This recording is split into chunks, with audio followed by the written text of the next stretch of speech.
नमस्कार दर्शकों, आपके साथ मैं हूं विवेक शर्मा और आप देख रहे हैं उत्तर बंगाल एवं सिक्किम का 24/7 television news channel SK live. अब बढ़ते आज की प्रमुख खबरों पर विस्तार से। सिलीगुड़ी नगर निगम के वाम मोर्चा बोर्ड की समय सीमा रविवार को खत्म। आखिरी दिन मेयर अशोक नारायण भट्टाचार्य को किया गया सम्मानित। सिलीगुड़ी नगर निगम के वाम मोर्चा की समय सीमा रविवार को खत्म हो रही है। सरकारी निर्देशों के अनुसार इसके बाद सिलीगुड़ी नगर निगम को प्रशासक कमेटी द्वारा संचालित किया जाएगा। राज्य सरकार की ओर से कल रात ही सिलीगुड़ी में प्रशासक कमेटी का गठन कर नई निर्देशिका जारी कर दी गई है। प्रशासक कमेटी के चेयरमैन के तौर पर एक बार फिर से राज्य सरकार ने अशोक नारायण भट्टाचार्य को नियुक्त किया है। दूसरी ओर आज मेयर के तौर पर अपने कार्यकाल के अंतिम दिन शनिवार को मेयर अशोक नारायण भट्टाचार्य ने नगर निगम के विभिन्न कार्यालयों में जाकर वहां काम कर रहे कर्मचारियों से मुलाकात की। वहीं आज मेयर अशोक नारायण भट्टाचार्य को शहर के विभिन्न स्वयं सेवी संस्थाओं के द्वारा सम्मानित भी किया गया। हमारे কাছে তো প্রশ্ন তো এটা না, প্রশ্ন যেটা দাঁড়াচ্ছে সেটা হচ্ছে আমরা তো মানসিক দিক দিয়ে তৈরি ছিলাম যে যখনই আমাদের বোর্ডের মেয়াদ শেষ হয়ে যাবে, নির্বাচন যখন হচ্ছে না, আইন অনুযায়ী সেকশন 11 বা সেকশন 16 অনুযায়ী এখানে অ্যাডমিনিস্ট্রেটর বা বোর্ড অফ অ্যাডমিনিস্ট্রেটর গঠিত হবে। এটি আইনের প্রভিশন। তাহলে এই আইনের ধারা সব জায়গাতেই যখন যেভাবে প্রয়োগ হচ্ছে, তো এখানেও সেইভাবেই তো প্রয়োগ হওয়া উচিত ছিল। সব জায়গাতে যে কলকাতা সহ অন্যান্য জায়গাতে কীভাবে প্রয়োগ হয়েছে, মেয়র পরিষদ বা চেয়ারম্যান পরিষদদের নিয়েই সেটা গঠিত হয়েছে। কোথাও তো এর মধ্যে তো বিরোধী দলের সদস্যদের কোথাও নেই, একমাত্র শিলিগুড়িতে হয়েছে। আমি আজকে শুনলাম জয়নগরেও করেছে এরকম, যেহেতু জয়নগরে কংগ্রেসের বোর্ড। আমরা প্রশ্নটা তুলেছি, এটা নৈতিকতার প্রশ্ন। এটা কি ঠিক যে সারা পশ্চিমবঙ্গের মধ্যে শিলিগুড়ি ঠিকই একটা আলাদা বামপন্থীদের এটা একটা বোর্ড, কিন্তু তাহলেও তো আইনটা তো একই, সরকারের সিদ্ধান্ত সবার ক্ষেত্রে তো একই রকম হওয়া উচিত। বামপন্থী বলে তো আরেক রকম হওয়া উচিত না। সেই জন্যই আমরা দাবি করেছি একটাই, এই যে সিদ্ধান্ত তারা নিয়েছে তারা এই সিদ্ধান্তটা প্রত্যাহার করুক। कोविड-19 महामारी एवं लॉकडाउन की स्थिति के बीच सिक्किम सरकार के द्वारा आज सामान्य रूप में राज्य की 45वीं स्थापना दिवस पालित की गई। इस अवसर पर आज सुबह राजधानी गंगटोक के चिंतन भवन परिसर में अवस्थित राज्य के पहले मुख्यमंत्री स्वर्गीय एल.डी. काजी की प्रतिमा में राज्यपाल गंगा प्रसाद एवं मुख्यमंत्री पी.एस. गोले के साथ मंत्रियों के साथ विधायक गण एवं सिक्किम सरकार के उच्च अधिकारियों ने पुष्प अर्पण करते हुए स्वर्गीय काजी को श्रद्धांजलि दी। बता दें कि स्वर्गीय एल.डी. काजी को सिक्किम के प्रजातंत्र के पिता के रूप में माना जाता है। गौरतलब है कि आज ही के दिन 1975 में तत्कालीन पृथक देश सिक्किम आधिकारिक रूप में भारत में शामिल होकर भारत का 22वां राज्य बना था। इस बीच प्रत्येक वर्ष 16 मई को सिक्किम में राज्य दिवस के रूप में पालित किया जाता है। प्रत्येक वर्ष राज्य सरकार के द्वारा इस दिन भव्य कार्यक्रमों का आयोजन किया जाता है, लेकिन इस वर्ष कोरोना महामारी एवं लॉकडाउन के कारण कार्यक्रमों का आयोजन सरकार के द्वारा नहीं किया गया एवं बहुत ही सामान्य रूप में राज्य की 45वीं स्थापना दिवस पालित की गई। जैसे जैसे लॉकडाउन की अवधि बढ़ती जा रही है, इधर कालिंपोंग शहर में लॉकडाउन कम होता दिख रहा है। कल यानी 17 मई को लॉकडाउन का तीसरा चरण यानी 3.0 समाप्त होने जा रहा है, लेकिन कालिंपोंग शहर को देखकर ऐसा बिल्कुल भी नहीं लगता कि यहाँ लॉकडाउन चल रहा है या देश कोरोना वायरस के संक्रमण के कारण लड़ाई लड़ रहा है। शहर में लोगों और वाहनों की आवाजाही हमेशा की तरह देखी जा रही है और ज्यादातर दुकानें भी खुली हुई है। राशन की दुकानें, दवा की दुकानें, सब्जी की दुकानें के साथ साथ जूते, कपड़े और अन्य सामानों की दुकानें आज पूरी तरह से खुली हुई देखी गई। सड़कों पर ना तो पुलिस ना ही अर्धसैनिक बलों की गश्त देखी जा रही है। कालिंपोंग शहर में लोग लॉकडाउन का पालन पूरी तरह करना छोड़ चुके हैं, ऐसा देखने को मिल रहा है एवं पुलिस प्रशासन भी इस विषय को लेकर आगे नहीं आ रही है। इस बीच अब शहर में अधिक भीड़ रहना निश्चित हो गया है, क्योंकि बाहर से लोग अपने राज्य, अपने क्षेत्र वापस लौट रहे हैं। पुलिस प्रशासन की निष्क्रियता और लोगों की लापरवाही कारण कालिंपोंग में स्थिति कुछ अलग देखने को मिल रही है। अब सबसे बड़ी बात यहाँ बताई जा रही है कि ऐसी स्थिति में यदि कालिंपोंग शहर में एक भी व्यक्ति कोरोना वायरस से संक्रमित होता है तो स्थिति कैसी भयावहपूर्ण हो सकती है। कम अनाज देने को लेकर राशन डीलर व ग्राहक में झड़प, एक जख्मी, राशन डीलर का एक कर्मचारी गिरफ्तार। सिलीगुड़ी नगर निगम के 3 नंबर वार्ड के एक राशन दुकान के मालिक मदन शाह द्वारा ग्राहकों को कम राशन देने का सनसनीखेज मामला सामने आया है। बताया जाता है कि शनिवार को कम राशन देने का विरोध करने पर राशन डीलर मदन शाह द्वारा एक ग्राहक के साथ मारपीट की गई। इस घटना में ग्राहक बुरी तरह से जख्मी हो गया। जानकारी के अनुसार आज राशन लेने गए वापी डे नामक एक व्यक्ति ने राशन दुकान के मालिक मदन शाह द्वारा राशन कम देने का विरोध किया। इसके बाद दुकान मालिक मदन शाह के बेटे अमित शाह और दुकान के कर्मचारियों ने बापी डे पर हमला कर दिया। हमले में बापी डे का कान फट गया। इसके बाद बापी डे ने प्रधाननगर थाना पहुंचकर इसकी शिकायत दर्ज कराई। प्रधाननगर थाने की पुलिस ने बापी डे का इलाज कराया। इस घटना के खिलाफ 3 नंबर वार्ड के गुरुंग बस्ती इलाके में भारी तनाव देखा गया। दूसरी ओर राशन डीलर मदन शाह व उसके बेटे अमित शाह ने बापी डे के सभी आरोपों को निराधार बताया है। उन्होंने इसके विपरीत वापी पर आरोप लगाया कि वहां 7 किलो की जगह 10 किलो चावल मांग रहा था। इस बीच हाथापाई के दौरान बापी के कान पर चोट लग गई। उन लोगों ने किसी पर हमला नहीं किया है। प्रधाननगर थाने की पुलिस ने बापी डे पर हमला करने के आरोप में मदन शाह के दुकान में काम करने वाले एक कर्मचारी को गिरफ्तार किया है। प्रधाननगर थाने की पुलिस घटना की छानबीन कर रही है। ঘটনাটা কি হয়েছিল? আমি গুনবস্তির বাসিন্দা, আমার নাম বাপি দে। আমার ডিজিটাল কার্ড 3টে, পুরো পরিবারে 5টা কার্ড আছে। 3 বছর ধরে এরা কার্ডটা রেশন দোকান থেকে কাউকে দিয়ে দিয়েছে কি হারিয়ে ফেলেছে। বারবার চাইতে আসি, দেয় না।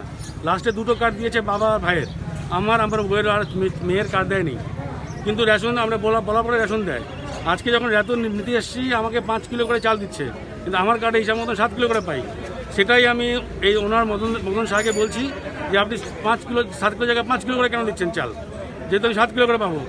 ওনার ছেলে বাইরে থেকে এসে ফট করে আমাকে বাবার সাথে তর্ক করছো কেন বলে মেরে কান ফাটিয়ে দিল। কোনো কারণ নেই। অনেক জুনিয়র ছেলে, এই পাড়ার আমার জন্ম, ওদেরও পাড়ার এই জন্ম, একদম জুনিয়র ছেলে এসে ফট করে কোনো কারণে ওর সাথে না কোনো হাতাহাতি হয়েছে না কিছু হয়েছে, ধুম করে এসে একদম কানের মধ্যে কান ফাটিয়ে মেরে মারা দিয়েছে। नहीं वो मारा, वो धक्का दिया, पहले वो धक्का दिया है, 7 किलो चावल तो दिया हुआ है। डीलर को धक्का देगा, हाथ लगाएगा। कार्ड है और 3 आदमी लिखा हुआ है, एक तो उसका बाप तो मर गया, कब कैंसिल कर दिया।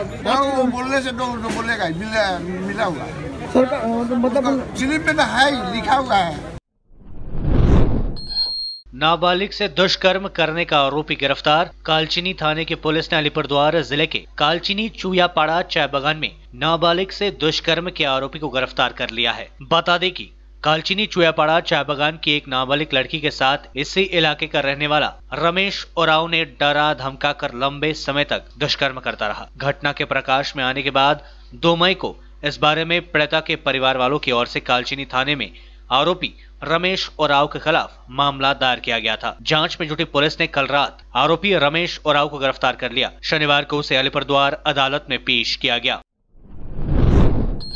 प्लास्टिक के रेनकोट पहनकर ड्यूटी कर रहे हैं एनबीएसटीसी के कर्मी। कोरोना काल में अलीपुरद्वार जिले में एनबीएसटीसी के बस चालक या कंडक्टर पीपीई किट्स की जगह प्लास्टिक का रेनकोट पहनकर अपनी ड्यूटी कर रहे हैं। प्लास्टिक का रेनकोट एवं फटे हैंड ग्लोव्स फिलहाल इनके लिए कोरोना से लड़ने का ढाल है। एनबीएसटीसी के चालक व कंडक्टर ने बताया कि प्लास्टिक के रेनकोट एवं फटे हैंड ग्लोव्स पहनकर वे लोग अपना ड्यूटी कर रहे हैं। गौरतलब है कि उत्तर बंगाल राष्ट्रीय परिवहन संस्था की बसें इन दिनों दूसरे राज्य व अन्य जिलों के श्रमिकों को एक स्थान से दूसरे स्थान लाने व पहुंचाने की कार्य कर रहे हैं। इन लोगों ने बताया कि दूसरे राज्य से आए श्रमिकों को उनके घर तक पहुंचाने के लिए चलाई जा रही बसों में काम करने वाले चालक व कंडक्टरों की सुरक्षा केवल प्लास्टिक के रेनकोट व फटे हुए हैंड ग्लोव्स पर টিকি হুই है। এগুলো আমি পেয়েছিলাম, এর আগের বার গিয়েছিলাম কলকাতা, তখন পেয়েছিলাম, তো ওগুলো তো ফেটে গেছে, আমি ফেলে দিয়েছি। এবার আমি পাইনি। টেনশন তো আমার হচ্ছে, আমার পরিবারে আমি ঘুরে আসবো, আমার পরিবারের টেনশন হবে, তাও তো হবে, কিন্তু আমার বলছে ডিপার্টমেন্ট বলছে তুমি আগে নিয়েছিলে সেটা জমা করো এখন, তারপরে দেওয়া হবে। আমি তো জানি না, সেটা আমি ফেটে গেছে, আমি ফেলে দিয়েছি। আমি জানি ওয়ান টাইম ইউজ করার জন্য হয়তো এটা, আমার তো বলা হয়নি যে এটাকে আবার রিটার্ন করতে হবে, তারপরে জমা দিতে হবে, তারপরে পেবে, কিন্তু আমি তো আর সেটা জানি না, কিন্তু আমি ফেলে দিয়েছি। আমাদেরকে ওই কী বলে এগুলো ইউনিফর্মগুলো দিয়েছে, তার মধ্যে গ্লাভ দিয়েছে, কিন্তু গ্লাভ তো ফেটে গেছে, এখন তো আর গ্লাভ নেই। ইউনিফর্মটা ওই যে এক একজনের নাই, ও ফেটে গেছে, ও আর পায় নাই। এখন ওনারা তো, আমরা তো জানি না যে না ওইখানে জমা দিতে হবে, উনি তো জমা দেয় নাই, যার জন্য পায় নাই। না, ওনার কাছে তো নাই। लेते थोड़ा सा ब्रेक, फिर मिलेंगे ब्रेक के बाद। 100% आयुर्वेदिक दमा-दमन किट प्राप्त करें और अपने फेफड़ों को बिना किसी दुष्प्रभाव के घातक वायरस से लड़ने की शक्ति बढ़ाएं। फेफड़ों की ताकत बढ़ाने और साथ ही साथ एलर्जी, खांसी या फिर ब्रोंकाइटिस और अस्थमा जैसी बीमारियों से भी लड़ने के लिए राहत देती है दमा-दमन किट। इस किट में आप पाएंगे दमा-दमन सिरप, दमा-दमन चूर्ण, दमा-दमन हर्बराज हर्बल टी, जिसका मूल्य है 750 और आपको देने हैं सिर्फ 700 रुपए। Contact number 8597738095। तयारी फ्ल्याट लाखौंको बजेट के तपाईले सिलगढीमा फ्ल्याट लिने सोच बनाउनु भएको छ? हजुर, यस्तै सुनौलो अवसर स्वागत रेसिडेन्सले यहाँहरू समक्ष लिएर आएको छ, जहाँ तपाईले लाखौं रुपियाँको बजेटसँगै वास्तु अनुसार असल ढङ्गमा तयार गरेको सम्पूर्ण सुविधायुक्त 80 फ्ल्याटको अपार्टमेन्ट पाउनुहुनेछ। Swagat residency near Nirmala convent hostel. Contact 98323 50915 9434001643। Break के बाद आपका फिर से स्वागत है। बढ़ते खबरों की तरफ। लोन माफ करने की मांग में स्वनिर्भर गोष्ठी की महिलाओं ने किया प्रदर्शन। उत्तर दिनाजपुर जिले के इस्लामपुर में लोन माफ करने की मांग को लेकर बंधन बैंक के सामने स्वनिर्भर गोष्ठी की महिलाओं ने जमकर प्रदर्शन किया। शनिवार को थाना कॉलोनी इलाके की विभिन्न स्वनिर्भर गोष्ठी की महिलाओं ने बैंक के सामने लॉकडाउन के दौरान आर्थिक मंदी का हवाला देते हुए बैंक प्रबंधन से लोन माफ करने की मांग की। प्रदर्शन कर रहे महिलाओं का कहना है कि बैंक से लोन लेकर वे सभी अपना कारोबार शुरू किया था, लेकिन लॉकडाउन के कारण कारोबार पूरी तरह से ठप है। वे लोग लोन की किस्ती देने में पूरी तरह से असमर्थ है। दूसरी ओर बैंक प्रबंधन की ओर से सुभाष दास ने बताया कि लॉकडाउन के हालत में किस्ती जमा करने के लिए किसी ग्राहक को नहीं कहा जा रहा है। हालांकि उन्होंने कहा कि 20 तारीख के बाद आरबीआई के निर्देशों के अनुसार बैंक में लघु लोन की प्रक्रिया चालू की जाएगी। इस बारे में बैंक के कर्मचारी घर घर जाकर लोगों को जानकारी दे रहे हैं। उन्होंने स्पष्ट रूप में कहा कि जिन लोगों का कारोबार चल रहा है वे यदि लोन लेना चाहते तो उन्हें पहले का लोन चुकता करना होगा, तभी दोबारा लोन दे पाएंगे। আমাদের তো 20 তারিখের পর থেকে আরবিআই থেকে তো ঘোষণা করে দিয়েছে কিনা যে ক্ষুদ্র ঋণ হচ্ছে চালু করতে হবে, ঠিক আছে। এবার হচ্ছে গ্রুপে গিয়ে তো আমাদেরকে সোশ্যাল মানে ভিড় করে হচ্ছে আর কি তো করা যাবে না, তার জন্য বাড়ি বাড়ি গিয়ে আমাদেরকে জানাতে হচ্ছে যে আর কি আমাদের লোন ক্ষুদ্র ঋণ চালু হয়েছে। যে স্বেচ্ছায় আর কি কেউ যদি লোন নিতে চায়, যাদের ব্যবসা রানিং আছে, ঠিক আছে, তারা হচ্ছে নিতে পারবে এবং হচ্ছে তাদেরকে তো নিতে গেলে আগে প্রিভিয়াস ঋণ শোধ করতে হবে কিনা। তো এটাই আমাদেরকে জানানোর জন্য ওনাদের বাড়ি বাড়ি গিয়ে আর কি ইনফরমেশন দেওয়া হচ্ছে। এমন কোনো পেশা নেই যে ওনাকে দিতেই হয়, ঠিক আছে, কোনো রকমের কিস্তির পেশা নেই, ঠিক আছে, ওরকম কোনো পেশা নেই। যেটা ওনারা যেটা ক্লেম করছে সেটা একদমই আর কি ওরকম কোনো ইনফরমেশন আমাদের কাছে তো আসেনি না। আপাতত যদি ইনফরমেশন আসে ওটা ওনাদের সঙ্গে কথা বললাম। ওনারা যেটা বলছিল আর কি, ঠিক আছে, যদি মানে আমাদের তো 3 মাস ধরে ব্যবসা বাণিজ্য জন্য বন্ধ আছে, ওনারা বলছে আমার 5 মাস পরে যদি ওরা স্বাভাবিক হয়, 5 মাস পরে যদি আমাদের স্বাভাবিক হয় তখন আমাদের ঋণের প্রয়োজন হতে পারে, তখন কি আমরা পাবো? তাদের প্রশ্ন এটা ছিল। भूमाफियों के हमले में एक ही परिवार के साथ घायल।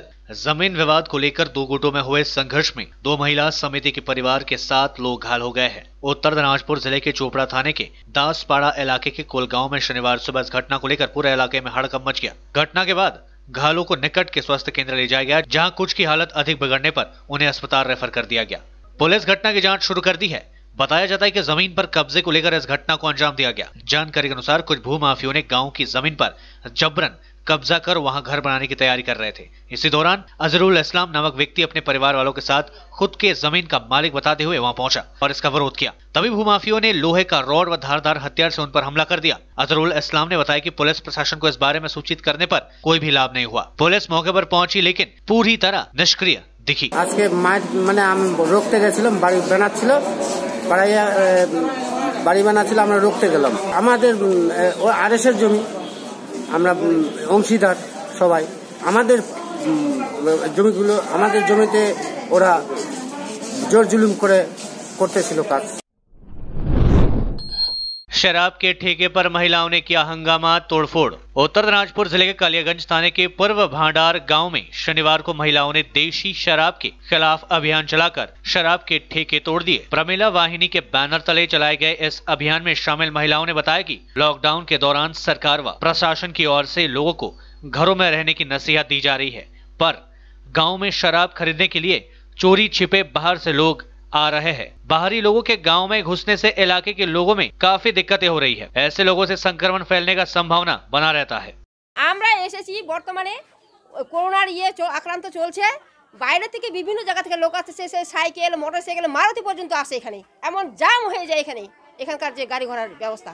ওই অবস্থা দেখে যে বলছি এই দারুর আমাদের বন্ধ করতে হবে। এছাড়া আমাদের গ্রামের পরিবেশটা পুরো নষ্ট হয়ে যাচ্ছে, বাচ্চা কাচ্চা পুরো নষ্ট হয়ে যাচ্ছে, শিক্ষিত মেয়ে ছেলে সব নষ্ট হয়ে যাচ্ছে। আপনারা এখানে ইনাদেরকে বলতে এসেছিলেন যারা মত তৈরি করছে, আমরা প্রথমে বলতে আসছি, ইনারা কি বললো? ও মানবে না,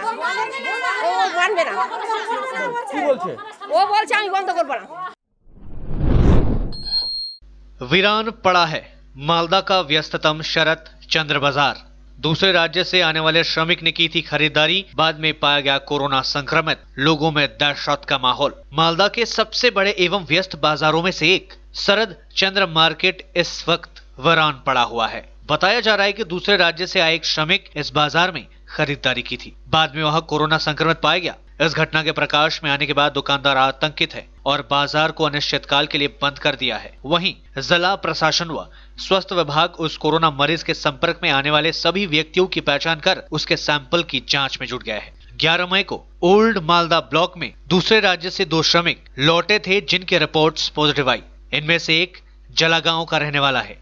उसी रात को उसे प्रशासन की ओर से ओल्ड मालदा के नारायणपुर इलाके में कोविड-19 अस्पताल में भर्ती कराया गया। प्रशासन के सूत्र के अनुसार दूसरे राज्य से मालदा लौटे श्रमिकों के सैंपल लेने के बाद उसे होम क्वारंटाइन भेज दिया गया। बताया जा रहा है कि वहां सरत चंद्र मार्केट आया और विभिन्न सामानों की खरीदारी की। इतना ही नहीं, वो मिठाई दुकान में मिठाई खाई व चाय भी पी। बाद में कोरोना जांच में उसकी रिपोर्ट पॉजिटिव पाई गई। इसके बाद से ही पूरे इलाके में हड़कंप मचा हुआ है। घटना के प्रकाश में आने के बाद सरत चंद्र मार्केट पूरी तरह से बंद कर दिया गया है। बाजार सुनसान है, वहां लोगों का आना जाना पूरी तरह से ठप है। ओल्ड मालदा के सरत चंद्र मार्केट के सचिव कालाचंद घोष ने बताया कि इस तरह की घटना सामने आने के बाद इलाके के 400 से अधिक दुकानें बंद कर दी गई है। उन्होंने कहा लोगों को जान बचाने के लिए उन्हें यह कदम उठाया है। साथ ही उन्होंने कहा कि कोरोना मरीज के संपर्क में आने वाले की पहचान प्रशासन कर रहा है, सभी के सैंपल्स लिए जाएंगे और उसकी जाँच की जाएगी। सरत चंद्र मार्केट के अध्यक्ष असीम घोष ने बताया कि हमेशा व्यस्त रहने वाला बाजार आज बिल्कुल सुनसान है। साथ ही उन्होंने कहा कि लोगों के हितों को ध्यान में रखते हुए बाजार बंद करने का निर्णय लिया गया है। নিজেদের সেফটির জন্য কয়েকদিন আগে মোড়পুর থেকে এক করোনা ভাইরাসের পেশেন্ট এসেছিল আমার বাজারে ঘুরে গেছে, এটা শোনা কথা, আমরা নিজস্ব করে দেখিনি। পাবলিক বলছে, ওখানকার লোকও বলছে বাজারে গেছিল বাজার করতে, ওই জন্য আমাদের নিজের দোকানদারের সেফটির জন্য আমরা বন্ধ রেখেছি কদিন। আমাদের বাজার বন্ধ যে আমাদের কমিটি থেকে ডিসিশন নেওয়া হয়েছে যে এটা অনির্দিষ্টকালের জন্য বন্ধ থাকবে। কারণটা হচ্ছে যে কোনো পেশেন্ট আমরা শুনেছি যে আমাদের বাজারে এসে এই করোনার পেশেন্ট এসে বাজারঘাট করে গেছে, এটা শোনা কথা, কেউ দেখেনি, আমরাও দেখিনি, তবে কিছু কাস্টমার বলেছে, তার জন্য আমাদের কমিটি ডিসিশন নিয়েছে যে এটা আপাতত অনির্দিষ্টকালের জন্য বন্ধ থাকলো। তো তারপরে সিদ্ধান্ত নিয়ে পরে খুলবে, কমিটি যেদিন সিদ্ধান্ত নেবে সেদিন খোলা হবে। देश में चल रहे लॉकडाउन के कारण तरबूज की खेती करने वाले कृषकों को हो रहा है भारी नुकसान। उत्तर दिनाजपुर में व्यापक स्तर पर तरबूज की खेती हो रही है और इस खेती में प्रत्येक वर्ष कृषक काफी कमाई करते थे, लेकिन कोरोना वायरस के कारण देश में चल रहे लॉकडाउन से इस वर्ष उत्तर दिनाजपुर के कृषकों को भारी नुकसान हो रहा है। करीब 5 बीघा जमीन में खेती कर कृषक 2 लाख रुपए कमा लेते थे, लेकिन इस बार मात्र 35,000 कमा पा रहे हैं। तरबूज की खेती करने वाले कृषक मोहम्मद अकरम आलम ने बताया कि प्रत्येक वर्ष हम लोग प्रभु तरबूज की खेती का काफी कमाई करते हैं, क्योंकि प्रति केजी 20 रुपए से तरबूज की बिक्री थी, लेकिन इस बार 4 से 5 रुपए किलो तरबूज बिक्री करना पड़ रहा है, क्योंकि लॉकडाउन के कारण कोई खरीदार नहीं है। मजबूरी में काफी सस्ते दामों पर हम लोग तरबूज बेचना पड़ रहा है, जिसे हम लोगों को काफी नुकसान उठाना पड़ रहा है। এবার এবছরে আমাদের পুরা লস, কারণ আমার 5 বিঘা জমিতে আমি তরমুজ লাগাই, হ্যাঁ, ওর মধ্যে আমার 1,80,000 টাকা 2 লাখের মতো তরমুজ বিক্রি করি। এবার এবছরে লকডাউনের কারণে আমাদের মাল 30 থেকে 35,000 টাকার টোটাল আমি বিক্রি করছি, আমার প্রচুর টাকা লস। आज के लिए बस इतना ही और मुझे दीजिए इजाजत और देखते रहिए एसके लाइव, आपका समय आपकी खबर। धन्यवाद। क्या आपके घर में शादी है, कोई फंक्शन तो होगा, तो उसकी वीडियोग्राफी और फोटोग्राफी तो करवानी है। आज तकनीक दिनों दिन बदल रही है, कहीं गलत हाथों में मत पड़ जाइए, तरीका बदल गया है, आप भी बदलिए। याद रखिए सिडवैप से आधुनिक तकनीकों के साथ अपडेट रहता है और आपके बजट के अनुसार ही वीडियोग्राफी और फोटोग्राफी करते हैं। आप सोच रहे होंगे ये सिडवैप्स क्या है? शादी हो या कोई फंक्शन, इन पलों को सजोने के लिए याद रखिए Somani institute of digivision and productions.